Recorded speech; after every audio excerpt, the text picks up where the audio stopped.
Madame, Monsieur, nous vous retrouvons encore une fois ce vendredi. Nous sommes 26 août 2022 avec le même plaisir de vous servir, de vous informer avec les analystes politiques sur ce plateau. Aujourd'hui, nous allons parler d'un sujet qui va vous intéresser, les tractations politiques à quelques mois des législatives de 2023 au Bénin. Que comprendre? Nous allons donc débattre autour de ce thème. Nous allons permettre à nos débatteurs, nos analystes politiques d'apprécier un peu ce qui se joue au niveau de la politique nationale à quelques mois des élections législatives. Merci à toutes et à tous d'avoir pris ce rendez-vous du forum des rédactions. On observe une virgule. On vous retrouve juste après.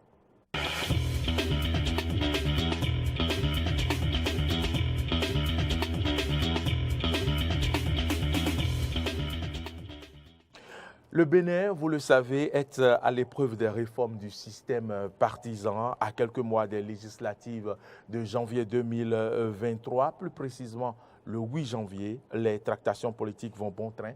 Les jeux politiques se jouent. Le mercato politique, si on peut le dire, est donc à rude épreuve. Pour analyser ce qui se joue jusque-là, nous avons sur ce plateau deux invités. Laurent Roland Toniquès à ma gauche. Laurent Roland Toniquès, bonjour. Maurice Agua, bonjour. Bonjour aux amis téléspectateurs, bonjour aux amis internautes, bien évidemment, qui ont pris l'habitude de nous suivre sur YouTube également.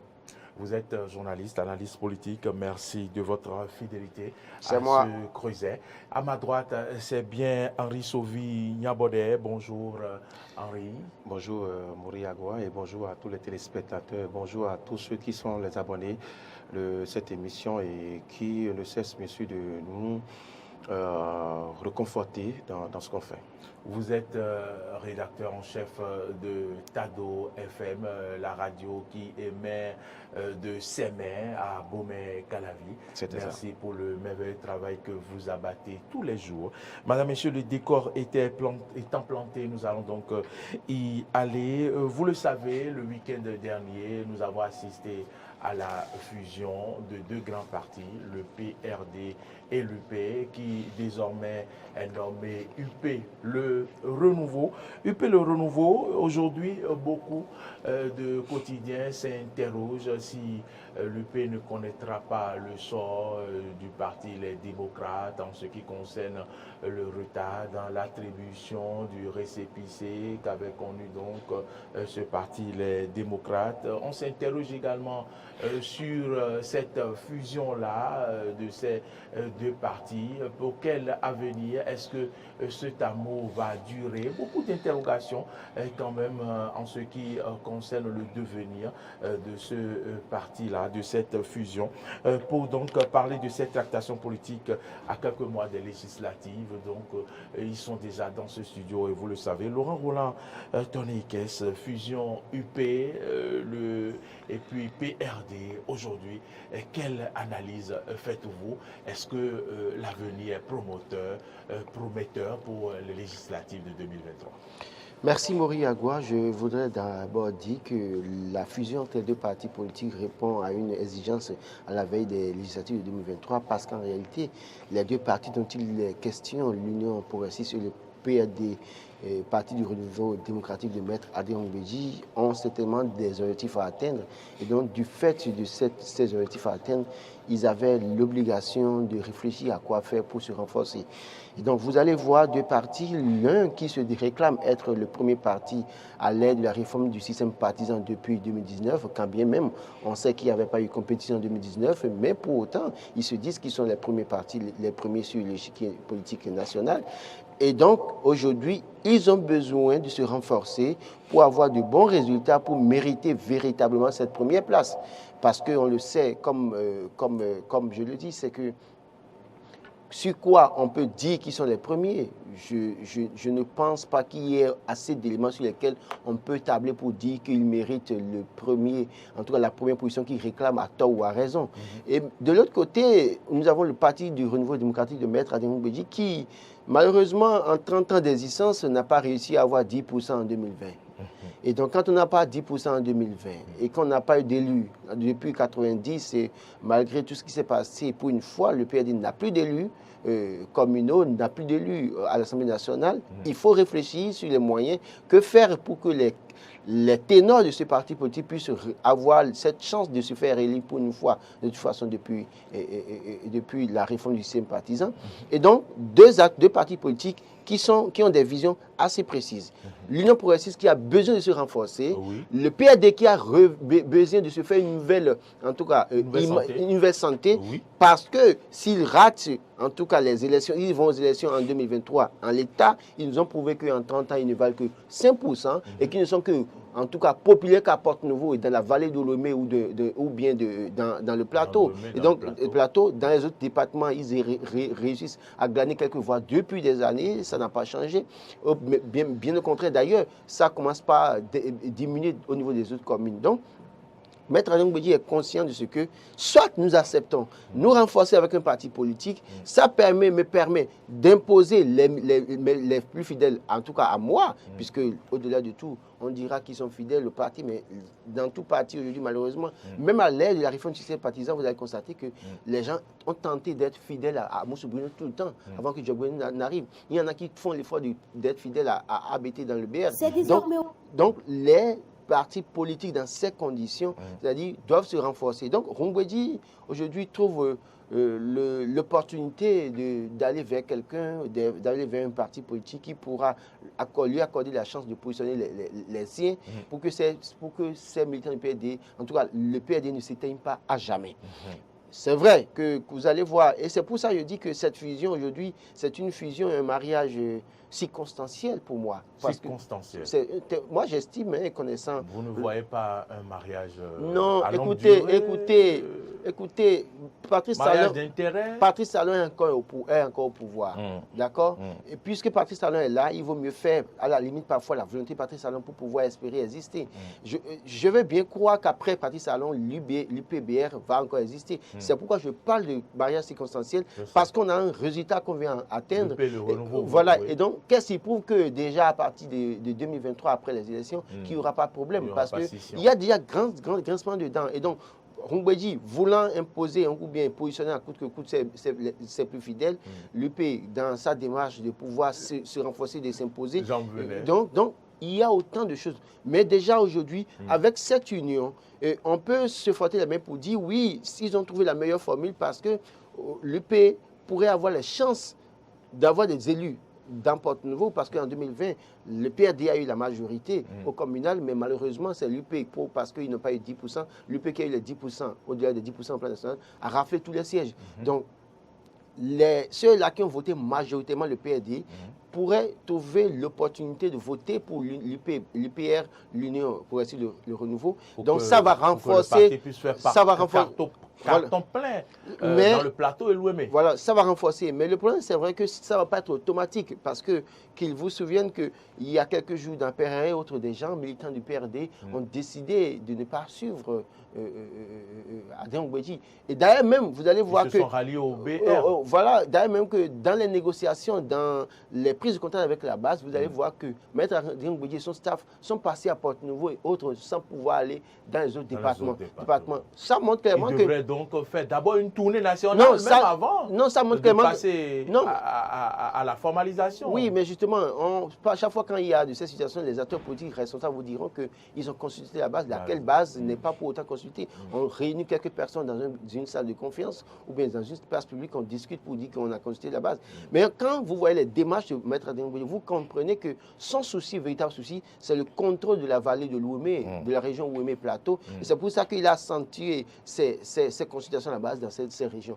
Maintenant qu'il travaille, et c'est à Job Benou maintenant que cela revient, c'est de travailler à aller sur le terrain véritablement pour rencontrer ces militants PRD un peu partout sur le territoire national. Mais au-delà de ça, c'est de travailler à réussir à positionner les meilleures personnes, que ce soit du PRD ou bien de l'UP. On va revenir au positionnement, Laurent Roland Toninquet. Je vais me tourner vers Sauvi Nyambodé pour lui dire que, évidemment, le PRD a réussi un pari. Le maître Adjong Mbedi disait PRD, Manaboupon, PD. Et effectivement, on remarque donc aujourd'hui qu'on est au stade de l'UP, le renouveau avec bien sûr l'arc-en-ciel qui coiffe le baobab. N'est-ce pas un pari gagné?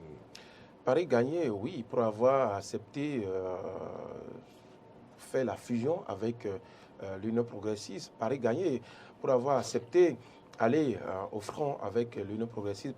Pari gagné pour avoir accepté un certain nombre d'arrangements pour la suivi du parti politique de l'Union progressiste, de PRD. Parce que vous savez quoi, Adrien Mbedi, pour Adrien Mbedi et pour l'OMI, comme le disait Laurent, le PRD reste une divinité, une grande divinité qu'on vénère, qu'on salue.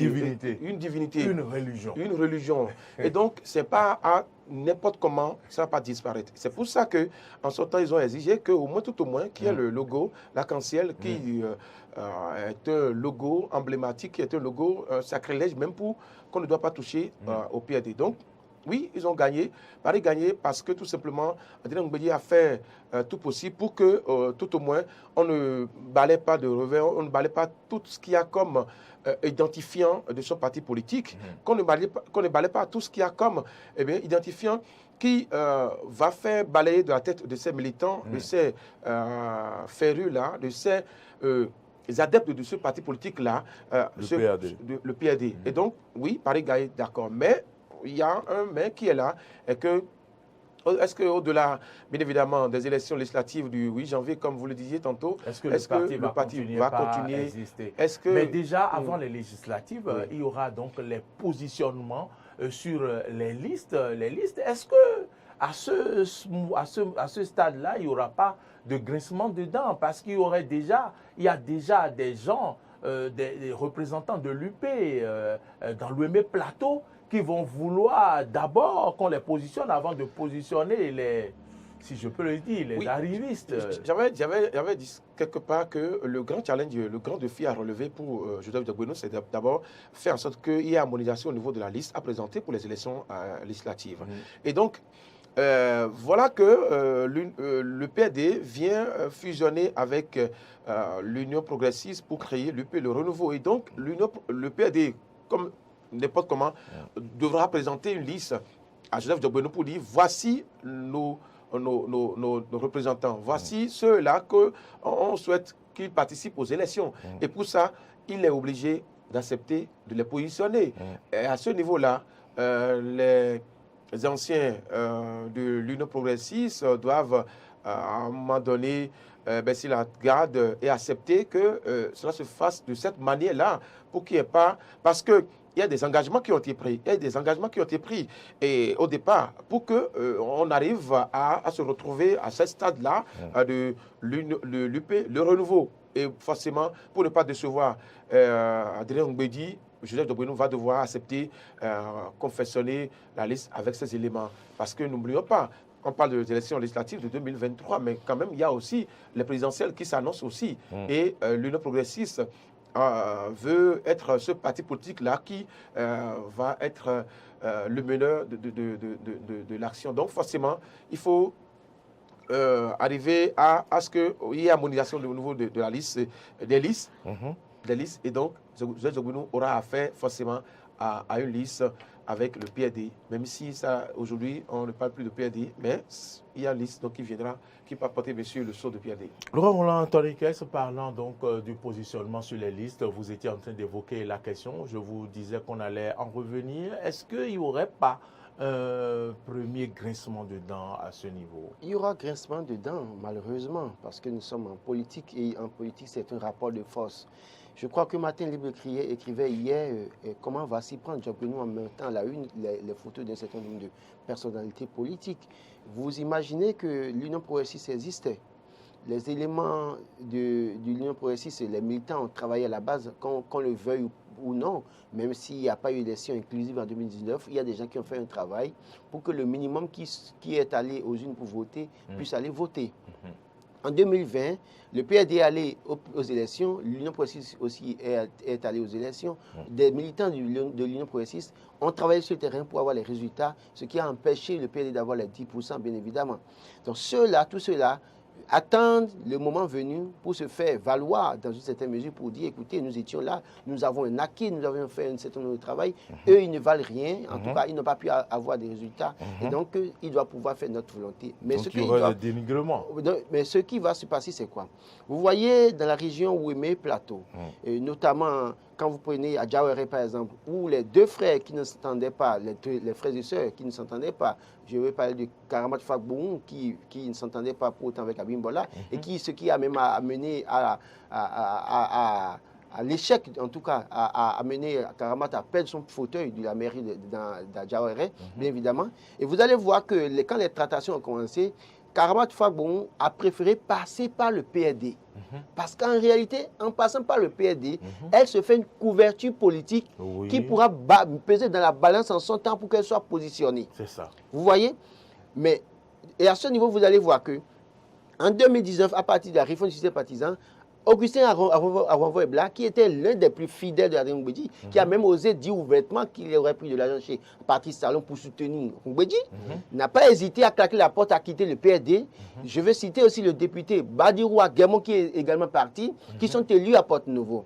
Mais en réalité, quand on regarde les résultats de 2019, ont-ils vraiment mouillé le maillot? Quels sont les résultats qu'ils ont pu avoir dans les urnes pour se faire élire député? Très bien. Mais on considère maintenant les résultats que le PRD a eu dans les urnes en 2020, qui montrent que le PRD reste incontournable à Porte-Nouveau. Qu'est-ce qui va se passer en 2023? Donc, en ce moment, Ngoumbédi va imposer que ce soit les plus fidèles qui soient mis dans la balance pour pouvoir être positionnés. Autrement, les problèmes peuvent commencer. Et donc, aujourd'hui, il y aura grincement dedans. Parce que Aronvo-Ebla se trouverait en difficulté. Parce que dans une certaine mesure, le PRD dirait, écoutez, si vous le mettez, moi je me retire. Si vous mettez Aguemon, je me retire. Parce qu'au-delà de tout, quand je considère mes résultats que j'ai dans les urnes en 2020 déjà, malgré leur présence et malgré l'échec de l'Union progressiste, par conséquent, je pense qu'il faut faire ça. Donc je pense que... Non, il y a... Attendez, laissez-moi finir. Vous avez cité là, ils ne détiennent pas, comment dire, l'électorat. L'électorat, non. Non, mais c'est ce que je dis, c'est ce que je dis. Et au niveau des engagements pris, le PRD va envoyer sa liste, mais ne dira pas à condition, cette condition. Attention, non. Attention, nous sommes dans un rapport de force. Nous sommes dans un rapport de force. J'ai déjà dit, l'Union progressiste a besoin de un rapport de force ou un rapport d'union. Non, je dis, l'Union progressiste a besoin du PRD pour se renforcer. Pour se renforcer, mais pas forcément. Attention, et c'est pas pour rien que Ngoumbédi disait respect de la parole donnée. Vous ne savez pas ce que vous ne savez pas ce qu'ils se sont dit. Parce que dans une certaine mesure, si on en arrivait à repositionner, par exemple, Aronvo-Ebla, d'accord, ou Badirou Aguemon et autres têtes de liste, ça veut dire que ça met les militants, véritables militants. Attendez, les militants. Vous n'avez pas fait ça. Attendez. Puisque vous voulez. La réalité, c'est quoi? La réalité, c'est quoi? La réalité, c'est que je veux voir que l'OME reste toujours le bastion de PRD. Et pour prendre l'OME, pour faire rallier l'OME à leur cause, il faut avoir le PRD. Il faut avoir le PRD. Et donc, il a pu faire cette manigance-là pour avoir le PRD. Et donc, vous n'allez pas, pour les élections... Vous n'allez pas avoir le parti et après les laisser. Forcément, je suis d'accord. Je crois que c'est la même chose qu'on dit. Oui. C'est-à-dire que, dans une certaine mesure... Ne le voyez pas comme quelqu'un qui détient l'UP a besoin... Encore que les députés, les anciens députés qui ont déjà fait plusieurs mandats... Oui, en fait, ce que je dis, on dit pratiquement la même chose. Ce que je suis en train de dire, c'est pratiquement la même chose. C'est-à-dire qu'aujourd'hui, l'UP a besoin du PRD pour se renforcer. Ils ont fait ça. Oui. Donc, c'est un élément de taille pour le PRD de s'imposer pour dire, écoutez, c'est mes éléments que vous devez positionner. Et Ngoumbédi va laisser que... Voilà, donc ça met en difficulté les autres députés, malheureusement. Et c'est ce que je dis même. Et c'est pourquoi je disais, même parlant de l'avenir du parti UPR, pour dire par exemple, regardez en 2020, le PRD a eu la majorité. Mais malheureusement, Chama Yankoti, UP, ils n'ont pas eu la majorité. Mais à cause des 10% plan national, il s'est retrouvé maire de la ville de Porte-Nouveau. Mais imaginez en 2026, qui est-ce qu'on va positionner tête de liste à Porte-Nouveau sur la liste UPR alors que Chama Yankoti a dirigé la mairie pendant 5 ans. Et 6 ans, pardon. Et donc, vous imaginez, c'est autant de problèmes qui, demain, peuvent amener à la cassure au sein du parti. Ce n'est pas d'office qu'on mette ceux-là qui... Je rappelle que nous sommes en train de faire des analyses. Oui, hein. Ce n'est pas d'office qu'on mette les maires. Vous savez, pour les élections passées... Je ne parle pas des législatives, je suis en train déjà dans le futur pour dire l'avenir du parti en termes de positionnement en 2026. Sachant qu'il y a Yankoti Charlemagne a dirigé la mairie avec une équipe... Mais non, c'est pour nous dire que... Et c'est pourquoi ça me conforte dans la position en disant que c'est un mariage circonstanciel. Il faut attendre dans la durée pour voir si en réalité ça peut tenir ou pas. Est-ce que vous êtes d'accord que ce mariage n'est pas encore solide? Non. Quand vous écoutez bien le discours d'Adrien Mbedi le jour-là, vous allez comprendre qu'il dit oui, nous l'avons fait, l'avons fait. Mais il y a quelque chose qui reste là pour reconforter Adrien Mbedi. Il n'est pas encore très rassurant parce que le gars a été plusieurs fois dribblé. Donc il se met... Lui-même a toujours dribblé aussi. Mais écoutez, oui, mais sur ce plan-là, il n'a pas... Un dribbleur toujours peut être dribblé. Il ne peut pas se laisser avoir totalement. Il met ses garde-fous, là pour dire, écoutez, si on arrive à faire ça là, d'accord, vous avez parlé de parole donnée. La parole donnée, c'est quoi? C'est que mes éléments se retrouvent finalement dans les sérails, que mes éléments se retrouvent finalement au niveau de la marmite, que mes éléments se retrouvent proche de la marmite. Et donc, il faut que la parole donnée soit respectée. Quelle était la parole donnée? Oui, vos éléments seront positionnés. Oui. Et donc, Diogbenou a le devoir, même le dos au mur, de faire respecter cette parole donnée-là. Mais attention, vous oubliez que nous sommes sur un terrain politique, qu'à un moment donné, quand les calculs politiques interviennent, c'est que... Vous oubliez que nous avons affaire avec Adrien Mbedi qui peut donner le contre-ordre. Il dit, les amis, voici ce qui s'est passé. Donc, ils nous ont dribblé. Et c'est pour ça que je disais... Massadina m'a été voté, blo. C'est fini. Et c'est pour ça que je disais il y a quelques jours ici que... Donc déjà, on peut dire que tout n'est pas encore gagné. Non, tout n'est pas encore gagné. Et c'est pourquoi je disais il y a quelques jours ici que... En fait, Adrien Mbedi, là, il pose ce qui est vacant de l'autre côté. Parce que la preuve, quand ils ont fini de faire leur union, ils se retrouvent nulle part. Il n'est même pas dans... Donc, il n'est pas aussi que depuis quelques moments, il a... Mais non, mais il n'est pas retourné au barreau au hasard, quand même. Parce que pour aller là-bas, il faut être une personnalité politique. Et dans une certaine mesure, il faut observer une certaine neutralité. Donc, dans une certaine mesure, connaissant le prototype, en train de loyer ce poste, dès qu'il aura ce poste, parce que c'est le poste qu'il... Attendez. On ne va jamais lui accorder. Non, jamais. Parce que il aura le poste. Attendez, Mori Agua, quand il prendra ce poste, c'est que ce poste, c'est le dernier rempart. D'accord. Donc, Arungwedi, assis confortablement dans son siège, peut retrouver son ancienne nature. Et dans une certaine mesure, bonjour les dégâts au sein de jamais. Vous dites jamais. Vous ne croyez pas qu'on va lui remettre ce poste? Vous n'y croyez pas? Il n'aura pas ce poste. Pour ceux qui ne le savent pas, nous parlons de la Cour constitutionnelle. La Cour constitutionnelle. Et vous savez quoi? Comme il a dit, c'est la plus haute juridiction. C'est le dernier rempart. C'est le dernier rempart. Et connaissant le prototype. Connaissant également celui qui est là, qui est Patrice Talon, il ne fera jamais le jeu. Il fait une stratégie, il ne fera jamais le jeu. Ah ouais? Il ne fera jamais le jeu. Parce qu'il ne sera pas en sécurité. C'est vous qui attirez son attention peut-être. De toute façon, nous, notre travail, c'est de faire des analyses et de dire ce que nous constatons et de dire ce qui peut arriver. Ça peut arriver comme ça peut ne jamais arriver. Moi, je pense quand même que mettre Adrien Mbedi à la Cour constitutionnelle, ce sera bon pour la démocratie béninoise. Ah, mais écoutez, oui, ça dépend de ce que... Il y a d'autres talents. Là, ce sera la vraie démocratie. S'il doit user, il va user de sa buse. Ça dépend de la vision de Patrice Talon. Et je sais que Patrice Talon ne se fera jamais prendre au piège. On va aborder un autre aspect du mercato politique qui se joue.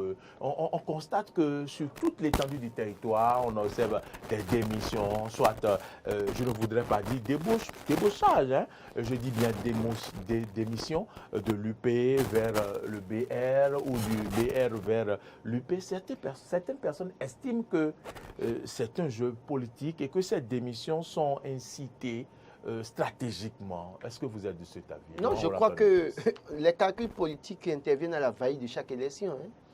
C'est ce qu'on a observé depuis des années. Malgré la réforme du système partisan, vous allez voir qu'en 2020, des gens ont quitté certains partis pour rejoindre d'autres partis. C'est le jeu politique. C'est vrai qu'on nous a chanté qu'avec la réforme du système partisan, qu'il n'y aura pas de réforme, qu'il n'y aura pas de trucs. Donc nous a chanté les bienfaits de la réforme du système partisan. On nous a chanté que oui, avec la réforme du système partisan, personne ne pourrait quitter un parti pour aller dans un autre parti. On nous a chanté tout ça, mais on constate malheureusement que les mêmes qui nous ont amené la réforme, qui l'ont vanté de tous les noms, sont les mêmes, les premiers à encore quitter des formations politiques pour rejoindre d'autres blocs. Alors, débauchage, démission, je ne sais pas, tous les noms sont permis, hein, mais je vais expliquer juste, je dis que les gens aujourd'hui, s'ils ne se sentent pas en sécurité dans les formations politiques, ont peut-être la possibilité de rejoindre d'autres formations politiques. C'est vrai qu'il y a aussi des manigances, des jeux de couloir pour déstabiliser tel ou tel parti. Donc, ça peut arriver parce que nous sommes sur un terrain politique. Vous y croyez? Oui, j'y crois fermement. Écoutez, l'UP n'a peut-être pas intérêt à ce que d'autres, qu'on dise qu'il y a d'autres formations politiques qui veulent aller aux élections en soutenant Patrice Talon, parce que ça émiette les voix, qu'on ne le veuille pas. L'UP ne sera jamais d'accord qu'on dise qu'ils sont 4 ou 5 partis politiques. L'UP aurait voulu que tous les partis les rejoignent et qu'ils soient un grand ensemble. Le BR serait dans la même démarche. L'UDBN serait en train de dire dans son coin, non, mais nous avons la capacité d'aller aux élections, et donc laissez-nous aller aux élections. Donc le MOEL dans son coin, avec tous leurs discours, diront, mais écoutez, nous ne sommes pas prêts à aller nous fondre dans un parti politique, on veut aller aux élections. Alors qu'en réalité, quelque part, ça met aussi en difficulté les chances du pouvoir. Parce que comme je l'ai dit, en 2019, il n'y a pas eu élection inclusive. 2 partis frères sont allés aux élections, se sont partagés les 83 députés. Ça ne sera pas jamais la même chose quand plusieurs partis iront aux élections, parce qu'ils vont s'affaiblir davantage. Donc, démission aujourd'hui de tel parti pour aller dans tel parti politique, c'est normal qu'on observe ça parce que des gens, parce que déjà dans les discussions aujourd'hui, se rendent compte que, attention, tel que les choses évoluent, si je continue avec ceux-là, je ne serai pas positionné.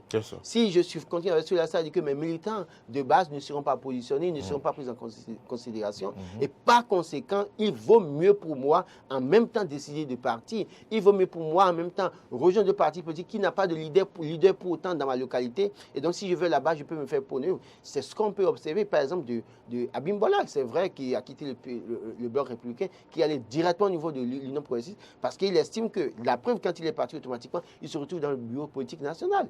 Donc, c'est autant de choses qui font que des gens aujourd'hui, volontairement, vont se lever pour dire, écoutez, la collaboration, je suspends ça, je vais de l'autre côté. Et vous allez voir que ces débauchages ou cette démission aujourd'hui, est-ce qu'en réalité, est-ce que ça va rendre service à Patrice Talon pour la majorité, pour avoir la majorité en 2023? C'est de ça qu'il est question. Est-ce que même ceux-là qui quittent d'autres formations politiques pour aller vers d'autres formations politiques ont réellement de la popularité? Ou bien ils y viennent peut-être parce que pour se faire un nom, ou bien ils y viennent en top, parce que là aussi c'est un problème. Il y a des gens qui vont quitter des formations politiques, vont faire tous les simagrées pour vous dire qu'ils viennent vers vous parce qu'ils veulent vous renforcer. Mais au fond, ils sont au milieu de vous pour participer à vos réunions secrètes, pour avoir les informations et affiler les informations aux autres camps de façon en temps réel. Donc, autant de choses. Si quelqu'un vient, acteur politique, quelqu'un doit venir vers moi à la veille d'une élection, moi, acteur politique, je n'accepterai pas. Je lui dis, attends, les élections passées, on peut faire le jeu. À moins que cette personnalité politique ait prouvé sa popularité dans des localités données pour me rassurer que oui, il vient avec un bagage électoral derrière. Autrement, tous ceux qui font excusez le terme, du vent et qui sont à la une des journaux tous les matins, je veux bien croire qu'en 2023, ils pourront se faire élire, ils pourront réussir à aider le parti à avoir les 10% pour mériter une place. Henri Amodé, est-ce que vous croyez à ce jeu politique, à ce débauchage dont on nous parle? On dit qu'il y a quand même certains chefs de partis qui sont impliqués dans ces débauchages, dans cette démission, dans ce mercato. Est-ce que vous y croyez? Avons-nous vraiment besoin de cela, ou ne faut-il pas la conviction de ceux-là qui quittent un parti A pour un autre parti B? Oui, il y a une raison que moi je trouve. Et Laurent disait que nous sommes à la veille des élections, et à la veille de toute élection, il y a forcément des calculs qui se font. Et ces démissions que nous constatons aujourd'hui ont une raison. Parce que tout simplement, ceux qui démissionnent se disent que dans mon parti d'origine, je n'ai pas la possibilité d'être positionné. Mais là-bas, on peut me positionner parce que je me retrouve là-bas. Parce qu'il y a peut-être des promesses derrière. Et donc, on dit, démissionne, va nous rejoindre et puis on va te positionner. Donc, c'est ce que je constate aujourd'hui. Mais l'autre chose aussi, c'est que il faut faire remarquer que au-delà de cette démission-là, il y a aussi des jeux politiques. c'est peut-être pour affaiblir un parti politique dans une région, c'est peut-être pour montrer également que sans moi, ce parti politique n'existe pas. Et donc, forcément, il y a de ces choses-là qui se déroulent. Et donc, il faut compter avec ces jeux-là, ces agissements de ces politiciens-là, pour que l'élection se fasse. Et donc, les partis politiques fonctionnent également comme ça, avec ces agissements-là, on se démissionne. Parce que là, dans une région, si je les laisse faire, forcément, ils ne vont pas avoir la majorité. Mais je vais là-bas pour me faire positionner également. Donc, il y a tout ça là qui compte aussi dans le jeu politique, puisque nous sommes là sur le terrain politique. Tout cela compte dans le jeu politique, mais également le jeu politique, c'est comme l'a conseillé à plusieurs reprises Laurent Roland Tonnikès et d'autres analystes politiques, c'est quand même l'union des forces de l'opposition pour les élections prochaines, mais également l'on apprend qu'il y a une certaine union avec de côté la force Kori pour un Bénin émergent. Oui, Henri Abodé. J'avais dit sur ce plateau que l'idéal serait que les forces de l'opposition aillent en rang serré aux élections à venir. On avait dit, mais bon, Laurent, c'est eux qui donnent aujourd'hui raison à Laurent. Parce que pour moi, j'avais dit que s'ils allaient en rang serré, ils vont rafler beaucoup de sièges. Mais vous savez, nous avons affaire avec des opposants qui ont des égos différents, qui ne veulent pas laisser leur ego de côté, mais qui pensent qu'il faut ça pour se montrer. Il faut ça pour marquer de point à l'autre. Quand on dit on va laisser, c'est que c'est FCBE qui FCBE ne veut est-il vu comme le mouton noir de l'opposition, pour les élections passées, non aimé? Pour les élections présidentielles passées, FCBE était à l'élection. Oui. Et Paul Ompé a été nommé chef de file de l'opposition. Parce que c'est le parti qui a eu 10%. Voilà, ça n'a jamais été du goût des autres, de Éric Gouleté et de consorts. Et donc, il ne le voit pas comme un bon opposant, bonté. Non, il le voit comme quelqu'un qui cohabite, qui pâtisse avec un mouvancier qui fait un instrument. Donc, ils ne vont jamais accepter faire le jeu avec lui. Parce qu'ils se disent qu'il peut révéler au boss, puisqu'il est à les écouter, les stratégies de l'opposition. Et les autres veulent aller seuls pour aller gagner les élections, pour rafler les sièges. Et donc, c'est parce que aussi, chacun ne veut pas ranger ses égos. C'est tout simplement ça. Sinon, aller en rang serré, vous allez voir, ça fait mal. Et en face déjà, il faut vous dire que cette fusion de le PD, au-delà de tout, il y a la peur aussi qui gagne la mouvance présidentielle. Oui. Parce que quand les opposants vont se mettre ensemble, forcément, ce sera une grosse machine. Un bloc solide. Et ça va déranger. Mais heureusement, mais malheureusement, bon. Laurent Roland Tonnikès d'opposition, fusion, union entre les forces de l'opposition sans FCBE.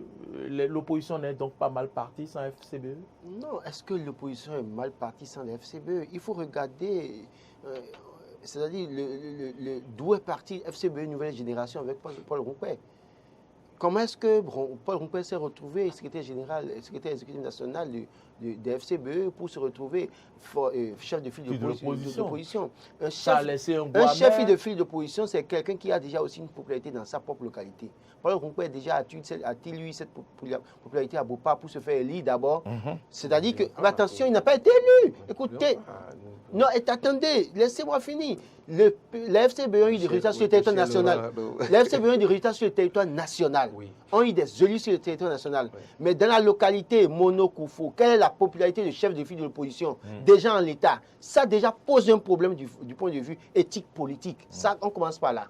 Et de ce point de vue, les gens ont une certaine méfiance pour dire en réalité, celui-là qui en réalité n'est pas aussi représentatif dans sa propre localité, en arrive à nous diriger, et sachant que ce n'est pas le fait des combines qui s'est retrouvé être secrétaire exécutif de son parti. En ont-ils les preuves? Est-ce qu'il y a eu des combines? Est-ce qu'ils ont des preuves? Attendez, c'est un secret de polichinelle de dire que... Sur le terrain, le parti a eu 10%. Écoutez, le parti a eu 10% parce que des militants béninois sont restés fidèles au parti FCBE. le simple fait de voir le Cori, les gens avaient toujours en tête Patrice Talon. Il y a des gens qui ne peuvent même pas lire, qui ne savent même pas de ce que tous ne savent rien de débat politique, mais juste dans les urnes, sont prêts à aller voter. Je vous ai dit, on a vu le même schéma avec la RB dans ce pays. Oui. Bon. Pendant des années, des vieux et des vieilles vont dans les urnes vous dire et ils vont voter tout simplement. Le même schéma s'est produit avec UBF pendant un moment quand Patrick Bouni est arrivé. C'est avec le temps que ça a disparu. Donc, c'est autant de choses. Je dis en réalité, aujourd'hui, au niveau de l'opposition, il y a 3 problèmes qu'il faut régler. Lesquels? Le problème de méfiance, le problème des égos et le problème des intérêts. Méfiance parce que les gens sont méfiants par rapport à Paul Rompé. Et quand c'est comme ça, Paul Rompé doit pouvoir avoir l'humilité nécessaire de dépasser son ego pour dire, mais si vous n'êtes pas d'accord avec moi et que vous estimez que je ne peux pas être représentatif, je me mets de côté, je permets à un autre leader de l'opposition de prendre le devant pour conduire la troupe. De première chose. Non, en tant que de l'opposition, non, c'est pas possible parce que c'est à la faveur d'une loi que. On ne décharge pas Paul Rompé de son titre de chef de file d'opposition. Attendez, il est chef de file d'opposition, il a des avantages. L'État lui confère des droits et des avantages. On ne le décharge pas de ses avantages. Mais c'est qu'il comprenne qu'aujourd'hui, lui, devant l'opposition, peut ne pas être représentatif. Et par conséquent, dégageons peut-être un Gérou, quelqu'un un peu représentatif qui peut parler, que les gens peuvent écouter. Mettons-le devant alors pour diriger notre bloc ou notre fusion que nous allons faire. Première chose. Deuxième chose, que nous cessions d'avoir des opposants qui sont là pour des intérêts, qui vont satisfaire les désirs de la mouvance présidentielle. Il y en a qui vous diront qu'ils sont là à demander qu'on boycotte les élections. Mais pour quelle fin? Vous voulez dégager quelqu'un, mais vous demandez de boycotter les élections. Les Ivoiriens ont pris le risque de boycotter les élections. KKBA a rempli la formalité avec Ouattara. Ouattara a eu plus de 80% aux élections. Et donc, si vous faites les mêmes erreurs en 2023, le peuple sera là pour aviser. Patrice Talon s'en sortira avec les 109 députés et personne ne pourra parler. Donc, je pense que dans une certaine mesure, il faut maintenant se départir des intérêts. Viennent-ils vraiment pour défendre le peuple ou bien ils sont là-bas parce que Patrice Talon a coupé le biberon à certains, pas mieux, parce que certains ont eu des problèmes personnels avec Patrice Talon. C'est pourquoi même dans la classe politique, au sein de l'opposition, il faut faire le ménage. Ils y sont pourquoi? Beaucoup sont là parce que, en critiquant tous les jours le régime de Patrice Talon, parce qu'ils ont eu des problèmes personnels avec Patrice Talon. Il y en a qui sont là parce qu'on leur a coupé le biberon. Il y en a qui sont là parce qu'on leur a dit, vous avez mal géré, venez répondre. Donc, il faut assainir ce milieu aussi, avoir des gens qui défendent une idéologie, qui sont convaincus qu'ils y sont pour servir, pas pour se servir. Parce que s'ils y sont pour se servir, quand Talon appellera certains parmi eux la nuit pour discuter, ils seront les premiers à céder et à appeler peut-être au boycott ou bien à demander ou à vendre les mèches de l'opposition, les stratégies de l'opposition. Donc, c'est autant de choses. Aujourd'hui, c'est un gros défi pour l'opposition de se mettre ensemble, mais il va falloir que chaque acteur de l'opposition soit conscient. De se mettre ensemble sans FCBE ou avec FCBE? Sans qu'on soit d'abord conscient de l'enjeu. FCBE peut être dans le bloc, on ne peut pas refuser que le FCBE soit dans le bloc, mais que Paul Rompé accepte de profiter de ses avantages en tant que chef de file d'opposition, mais s'efface pour permettre aux gens de faire leur travail. Et il vous écoute, vous avez une réaction par rapport ce sera difficile. Ça va être difficile, c'est normal, je suis d'accord. De s'effacer, de laisser Eric Mourete prendre la vedette, lui raver la vedette, parce que déjà, avec tout ce qui se passe là, on dit que seul, quand vous allez dans les milieux donnés, on vous dira que la FCBE n'est pas aussi un parti d'opposition en tant que tel, que ce sont les démocrates qui se retrouvent être le parti de l'opposition attitré aujourd'hui. Donc, ce sera difficile pour Balangoué de laisser sa place et que soit un certain Eric Mourete ou bien l'un de ses compagnons prendre le devant. Je suis d'accord avec vous. Maintenant, pour ce que tu as dit, oui, la méfiance, il faut faire en sorte que chacun de ces partenaires-là arrive à se dire, écoutez, établissons un mémorandum ou bien prenons des engagements pour que pour les élections à venir, qu'on s'entende sur un minimum pour qu'on aille. Oui, mais maintenant, si les FCBE se disent que nous avons encore une bonne assise, oui, avec nos 10%, cette barrière-là, et que les démocrates n'ont pas encore vécu cette expérience de 10%, nous, on peut aller seul. Donc, ils peuvent sortir. La HCP peut ne pas non, mais se rallier attention. J'estime qu'aujourd'hui, la réalité qui se passe sur le terrain, si en réalité les FCB doivent aller aux élections, au même titre que les démocrates, ce n'est pas évident. Vous savez, l'absence d'une opposition réelle, en tout cas de qualité, a favorisé le FCB parce que peu ou prou les gens ont voulu maintenant couper la poire en deux en donnant peut-être des suffrages au troisième larron. Dans une certaine mesure.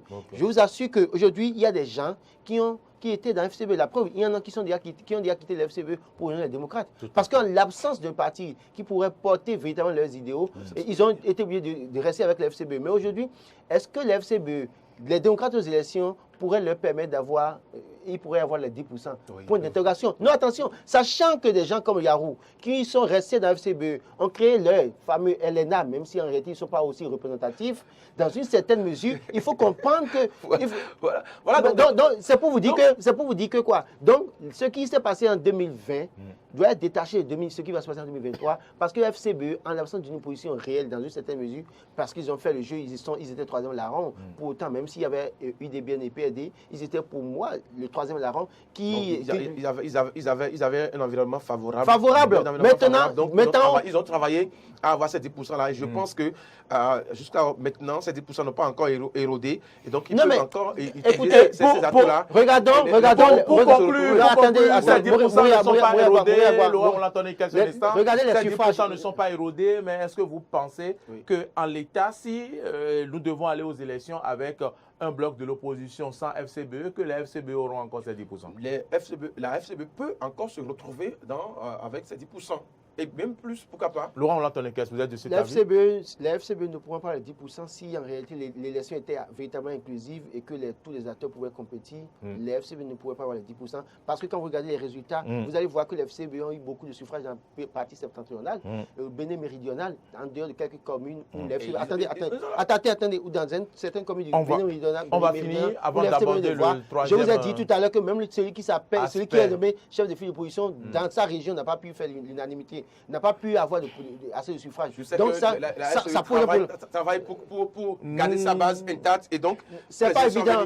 On peut prendre le pari. Nous n'allons pas, Laurent, Henri, nous n'allons pas faire ce débat sans parler de l'UDBN. L'UDBN, comme l'a titré Info Matin d'aujourd'hui, de la lune de miel à la lune de fiel avec le bloc républicain. Quelle posture raisonnable pour l'UDBN aujourd'hui, Henri Yabonnet? Oui, le débat est encore... on est encore plein dans le débat. Et la question que se pose le quotidien Info Matin aujourd'hui est une bonne question. Et aux responsables, ça revient donc aux responsables du parti politique là, de répondre. Mais il faut faire remarquer que l'UDBN au départ a fait... preuve un peu de, comment dire, je dirais pas lâcheté, mais à laisser faire. Parce que ce qui s'est passé... A fait trop confiance. A fait trop confiance, voilà, c'est le mot que je cherchais. A fait trop confiance au BR pour qu'aujourd'hui on en arrive là.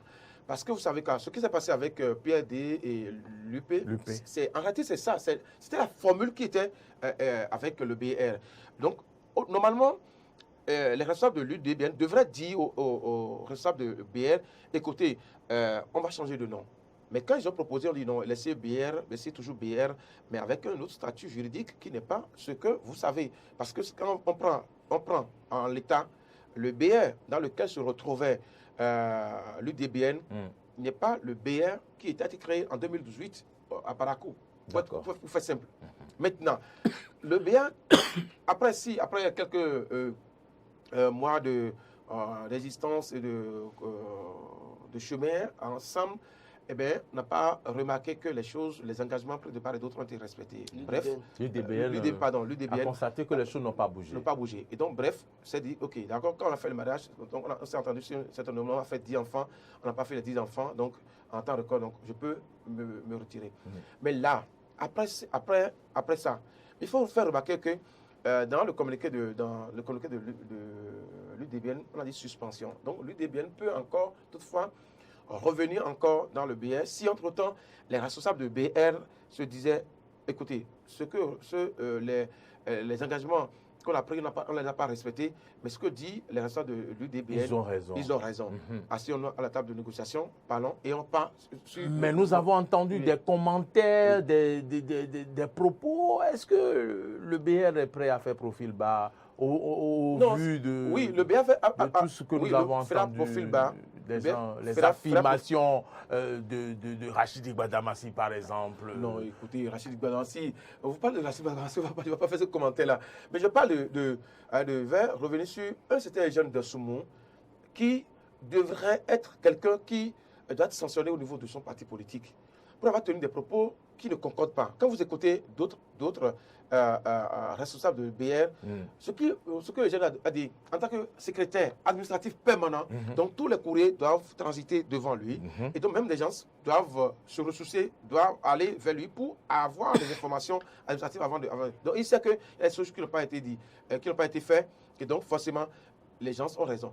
Et pour ça, je vous dis, le BR, si entre-temps les ABT décidaient de ramener la balle à terre et de dire, OK, je vais maintenant négocier avec les gens de l'UDBN pour aller aux élections, il va le faire. Maintenant, vous posez la question de savoir, est-ce que ça va marcher pour l'UDBN? Mais il y a l'autre formule aussi que l'UDBN peut faire, c'est de voler de ses propres ailes pour aller aux élections. Voler de ses propres ailes pour aller aux élections à venir. Mais ce sera un travail de titan à faire. De longue haleine. Un travail de titan à faire, parce que nous sommes à quelques mois de l'élection et ce sera un peu difficile. Un travail de titan à faire, Laurent Roland-Tonnikès. L'UDBN a déjà fait preuve de ce travail-là en mobilisant les militants sur toute l'étendue du territoire national à l'arrivée 2% aux élections communales. Est-ce que vous pensez qu'aujourd'hui, au regard de tout ce qui s'observe, tout ce qu'on entend dire, que l'UDBN pourra aller aux élections seul ou sera appelé peut-être dans quelques jours au BR pour d'autres négociations? Quelle posture idéale pour l'UDBN aujourd'hui? Je crois que l'UDBN est à la croisée des chemins. Soit aller aux élections seul ou renégocier une fusion avec le BR ou bien aller vers d'autres formations politiques pour se faire une certaine assise nationale. C'est vrai qu'ils ont eu 2%, vous l'avez rappelé, mais pour les certains responsables de l'UDBN, ils avaient plus que 2% et que c'est au vu d'une certaine chose qu'ils se sont retrouvés à 2%. Mais je dis qu'aujourd'hui, les responsables de l'UDBN peut-être ont péché dans une certaine mesure en perdant du temps. S'ils doivent aller aux élections en 2023, parce que de 2020 à aujourd'hui, ça fait 2 ans. Et en 2 ans, beaucoup de choses auraient pu être faites. Bon, même si aujourd'hui, on peut peut-être s'assurer que les militants qui sont restés, militants UDBN, mais quand même c'était au bloc républicain, ont continué à travailler sur le terrain. Aujourd'hui, est-ce que l'Union progressiste, l'UDBN, peut retrouver le dialogue avec le bloc républicain? C'est peut-être une question à laquelle nous ne pourrons pas répondre, mais seuls les responsables des deux formations politiques pourraient répondre. Mais toujours est-il que, en l'état, si on va aux élections, quel serait le sort de l'UDBN? Pourront-ils avoir les 10% cette fois-ci? Ont-ils suffisamment d'armes, de munitions dans leur sac aujourd'hui pour pouvoir avoir des résultats, avoir les 10%? Mais ce qu'on doit peut-être, ce dont on peut se réjouir, c'est peut-être que, parce qu'au vu de la loi, quand vous n'allez pas aux élections deux fois de façon consécutive, c'est que vous perdez votre existence. Et donc, l'UDBN joue une carte. La carte de la présence sur l'échiquier politique. C'est-à-dire aller aux élections aujourd'hui et en 2023 et de façon indépendante permet à l'UDBN de continuer à exister en l'état. Et que vous allez voir que dans la fusion, dans la mise ensemble pour aller, ils sont allés sortir des documents du ministère de l'Intérieur qui disent que l'UDBN gardait toujours ses attributs, existait toujours et que le BR existait toujours. Et donc, en l'état, l'UDBN avait en tout cas des raisons de pouvoir dire nous suspendons la collaboration, nous voulons voler de nos propres ailes. C'est bien de décider comme ça, mais quels sont les moyens qu'on se donne pour avoir une certaine assise, pour avoir une certaine réputation, une certaine renommée, pour avoir des résultats, pour ne pas se faire ridiculiser en 2023. Parce que c'est de ça qu'il est question. On a beau dire, nous quittons le BR, mais où allez-vous? Que voulez-vous faire? Avez-vous la capacité d'étonner les gens? Autant de questions auxquelles les militants ou les responsables de l'UDBN doivent pouvoir apporter des réponses pour convaincre les gens de ce qui a été dit dans une certaine mesure sur eux après la suspension n'est pas vrai parce qu'ils ont toujours une certaine notoriété sur le plan national. Si ce travail ne se fait pas par les responsables de l'UDBN et les militants de l'UDBN, c'est que dans une certaine mesure, les militants et les responsables du BR auront d'éléments de se moquer d'eux et de se foutre d'eux à la limite. Et donc, dans une certaine mesure aussi, à l'avenir, aucune formation politique ne voudra alors rester avec l'UDBN. Donc, c'est aux responsables de l'UDBN de travailler maintenant pour mériter certainement cette indépendance qu'ils veulent avoir. Et le respect qu'ils veulent qu'on leur donne en travaillant véritablement sur le terrain, en mouillant le maillot pour une élection, en tout cas après laquelle ils pourraient avoir des élus à l'Assemblée nationale, pourquoi pas. Je ne vais pas vous laisser partir de ce plateau. On ne va pas clôturer cette émission sans que je ne vous pose en guise de mot de fin une dernière question. Vous avez observé le communiqué qui a suivi immédiatement la démission de l'UDBN, le communiqué venant de l'UP et qui disait qu'ils ne veulent pas des démissionnaires dans leur parti. En guise de mot de fin, comment avez-vous apprécié ce genre de communiqué?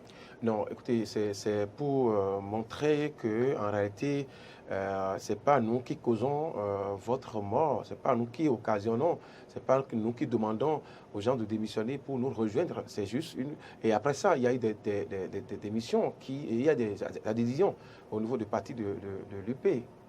Donc, c'est-à-dire que, oui, la raison doit être cherchée ailleurs. Mais je me dis peut-être que c'est pour montrer aux responsables de BR que ce n'est pas nous, ce n'est pas l'UP, les responsables de l'UP qui travaillent pour faire sortir, pour faire démissionner les gens, pour déstabiliser le BR. Mais il y a toujours une raison qui est là. Maintenant, d'abord, quand l'UDBN sortait, suspendait ses accès, ses relations avec le BR, ce n'était pas pour justement se rallier à l'UP. Ce n'était pas l'intention. Parce que les raisons évoquées, c'était qu'il y a des engagements qui ont été pris, qui n'ont pas été respectés. Et donc, on veut que ces engagements soient respectés, c'est tout. Et donc, ce communiqué-là... non, je crois que ce communiqué, en fait... de Joseph Diakonou et sa troupe montre clairement qu'ils ne veulent pas de fusion pour autant à la veille d'une élection parce qu'ils estiment peut-être que ça ne leur serait peut-être pas profitable. Et donc, mais pourtant, ils l'ont fait. Et donc, je crois que dans une certaine mesure, c'est des stratégies politiques. Hein. Au-delà de tout, on peut faire un communiqué de façade, mais avoir des comportements en coulisses pour déstabiliser l'un ou l'autre.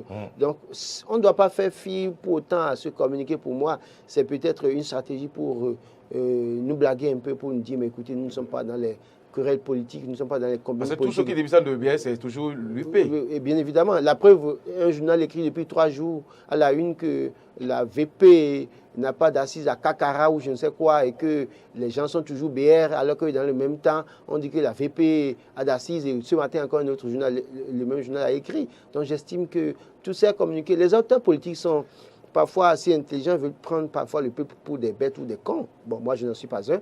Mais je voudrais dire que oui, c'est leur stratégie pour nous dribbler, pour nous flouer à la limite. Et bon, ils n'ont qu'à rester là. Je crois qu'au-delà de tout, on verra en janvier 2023 qui est première formation politique à l'aide de la réforme du sympathisant, qui est deuxième, qui est troisième, qui est quatrième, qui est cinquième, et si vraiment il mérite toujours de soutenir Patrice Talon ou pas. Laurent Roland-Tonekes, merci pour vos analyses sur ce numéro du Forum des rédactions. Merci d'avoir été là. Henri Sauvignon-Gollet, merci à vous aussi. Merci. Vous êtes rédacteur en chef de TADO FM. Merci pour votre présence, votre disponibilité de tous les instants. C'était un plaisir. Tractation politique à quelques mois des législatives de 2023 au Bénin. Que comprendre? Vous avez suivi les analyses de nos débatteurs sur ce plateau. Nous avons abordé également, sur ce numéro les jeux politiques qui se jouent, également l'opposition, ce qu'elle doit faire pour mieux prendre le dessus, mais également la situation à l'UDBN, les stratégies à déployer pour grandir. Mesdames, Messieurs, c'est la fin de ce numéro du Forum des rédactions. Merci à toutes et à tous de nous avoir suivis et surtout gardez votre position, restez fidèles au Forum des les rédactions. Écrivez-nous, likez, aimez et toujours faites-nous des retours par rapport à vos remarques. Merci à toutes et à tous de nous avoir suivis. Et c'était Marcel Yeddo à la réalisation, également Herman Rumpé. Merci à toutes et à tous et bonne suite de nos programmes.